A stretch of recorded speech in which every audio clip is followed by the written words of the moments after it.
বন্ধুরা, আজ যে ভিডিওটি নিয়ে এসেছি সেটি হলো হেলেঞ্চা শাক হেলথ বেনিফিট। বাড়িতে হেলেঞ্চা শাক খান।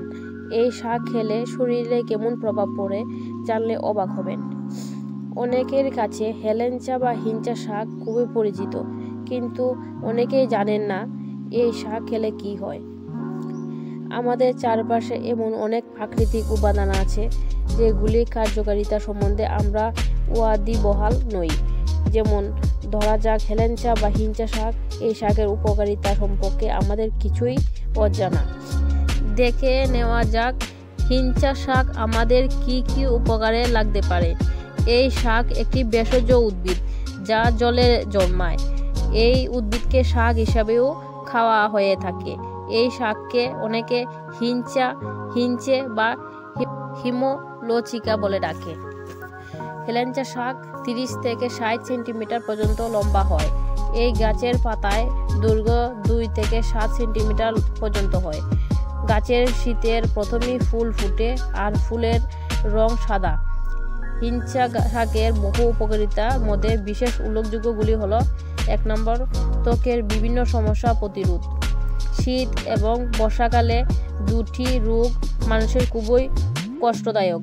গায়ে কাটা বা ঘামাচি, প্রথমটি শীতে এবং দ্বিতীয়টি গরমকালে মানুষের জন্য খুবই কষ্টদায়ক হয়ে দাঁড়ায়।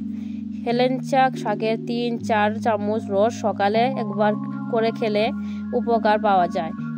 এই 2 ধরনের রোগের জন্য হেলেঞ্চা পাতার সামান্য জল দিয়ে বেটে তার রস সারা শরীরে মাখলে খুব তাড়াতাড়ি উপকার পাওয়া যায়।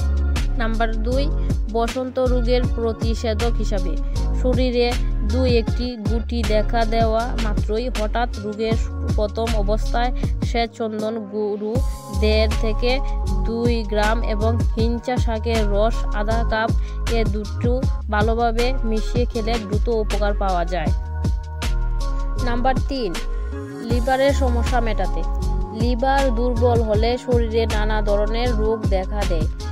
100 গ্রাম হেলেঞ্চা বা হিঞ্চা শাক ছোট করে কেটে 150 মিলিলিটার জলে পরিমাণ মতো নুন মিশিয়ে সেদ্ধ করতে হবে।